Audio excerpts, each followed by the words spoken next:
மாதிரி morning breakfast idli, dosa, puri, pongal, masala dosa, ghee roast, onion roast, uttapam, இந்த மாதிரி தோசை வெரைட்டிஸ் எல்லாமே நம்ம கொடுத்துட்ருக்கோம்.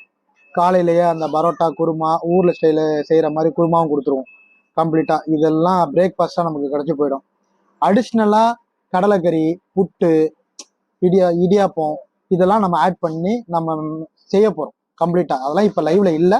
அடுத்த ஒரு 1 மந்த்தில் அது எல்லாமே ரெடி ஆயிடும்.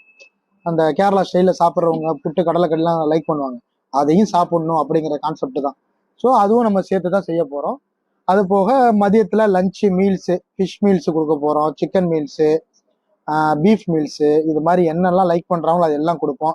நைட்டில் நம்மகிட்ட நல்ல ஸ்பெஷலிஸ்ட்டாக ஃப்ரைட் ரைஸு, நூடுல்ஸு, அது போக நம்ம வந்து இன்னும் சொல்ல போனால் என்னோட மெனுவை ஓப்பன் பண்ணி பாருங்கள்.